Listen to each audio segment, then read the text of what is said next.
টি-20 বিশ্বকাপের ফাইনালে 59 বলে 76 রানের ম্যাচ উইনিং ইনিংসে ম্যান অব দ্য ফাইনাল হয়েছেন বিরাট কোহলি।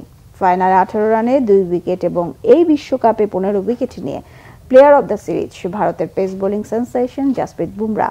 আর বিশ্বকাপ জিতেই আন্তর্জাতিক টি-20 ক্রিকেট থেকে বিদায় নিয়েছেন কোহলি।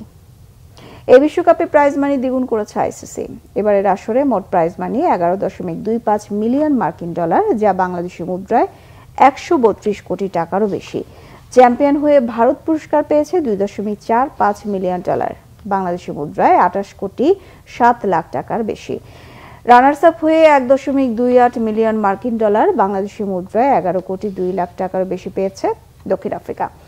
দুই সেমিফাইনালিস্ট দল ইংল্যান্ড ও আফগানিস্তান পেয়েছে 78 লাখ 7,500 ডলার বা বাংলাদেশি মুদ্রায় 9 কোটি 24 লাখ টাকার মতো। সুপার 8-এ ওঠা দলগুলো পেয়েছে 3,82,500 ডলার বাংলাদেশি মুদ্রায়, যা প্রায় 4.5 কোটি টাকা। এছাড়া প্রথম ও দ্বিতীয় রাউন্ডে জয়ের জন্য দলগুলো ম্যাচ প্রতি অতিরিক্ত পেয়েছে 31,154 ডলার করে। সে হিসেবে বাংলাদেশ বিশ্বকাপ থেকে 5 কোটি 60 লাখ টাকা পেয়েছে। এই বিশ্বকাপে সর্বোচ্চ রান করেছেন আফগানিস্তানের রহমানুল্লাহ গুরবাজ। 3 হাফ সেঞ্চুরিতে প্রায় 36, গড়ে 281 রান করে বিশ্বকাপের সেরা ব্যাটসম্যান গুরবাজ। বোলিংয়ে সেরা ছিলেন আফগানিস্তানের ফজল হক ফারুকী, চ্যাম্পিয়ন ভারতের পেসার আর্শদীপ সিং।